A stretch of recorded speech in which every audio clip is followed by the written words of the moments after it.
Salut les amis! Aujourd'hui, on va parler d'un duo iconique qui a marqué toute une génération. Mary-Kate et Ashley Olsen. Alors vous vous demandez sûrement, mais c'est qui les sœurs Olsen? Eh bien, installez-vous confortablement parce que leur histoire est aussi glamour que pleine de mystères. Les débuts précoces. Les jumelles Olsen, nées le 13 juin 1986, sont entrées sous les feux des projecteurs avant même de savoir marcher.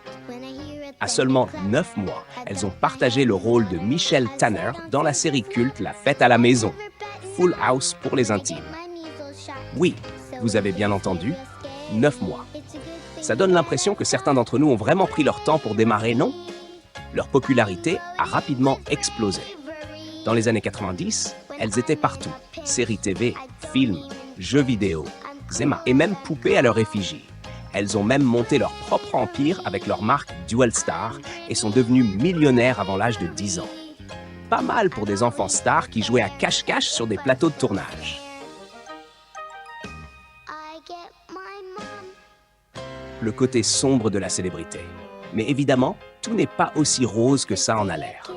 Derrière ces sourires hollywoodiens, il y a aussi des zones d'ombre. La pression médiatique sur les sœurs Olsen a été immense, au point qu'elles ont dû se battre contre la dépendance à la drogue et des troubles alimentaires. Surtout Mary-Kate. En 2004, elle entre en cure pour anorexie, un tournant qui choque leurs fans. Être constamment sous le regard du public à un âge aussi jeune n'a clairement pas aidé. Il y a aussi cette part d'ombre qu'elle traîne avec le décès de l'acteur Heath Ledger.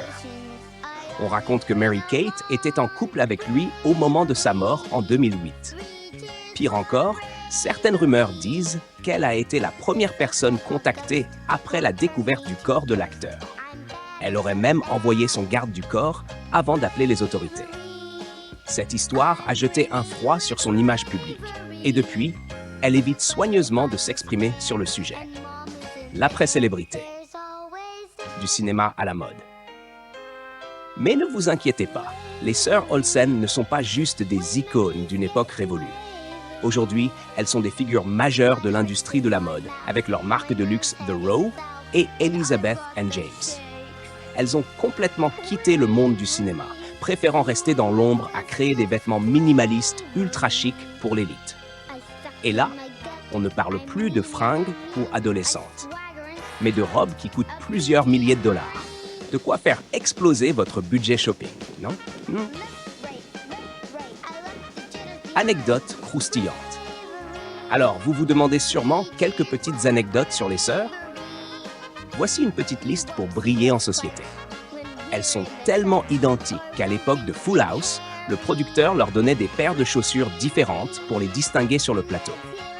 À 6 ans, elles étaient déjà productrices exécutives sur leur propre film. Non mais, qui peut dire qu'à 6 ans, ils géraient une boîte de production? Leur sœur cadette, Elizabeth Olsen, est aussi devenue une star. Vous l'avez sûrement vue dans les films Marvel, notamment en tant que Scarlet Witch. C'est un peu la revanche des petites sœurs. Vous ne trouvez pas? Elles n'ont jamais voulu revenir dans le revival de Full House sur Netflix. Fuller House, préférant se concentrer sur leur marque de vêtements. Priorité, priorité. Conclusion. Donc, les sœurs Olsen, c'est bien plus simple phénomène de la pop culture. C'est une success story impressionnante, mais aussi une histoire pleine de rebondissements, de défis et de résilience.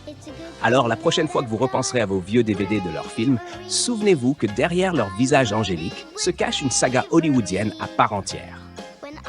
Allez, sur ce, je vous dis à bientôt pour un nouveau monologue. N'oubliez pas de liker, commenter et vous abonner si vous voulez d'autres petites histoires croustillantes comme celle-là. À plus les amis!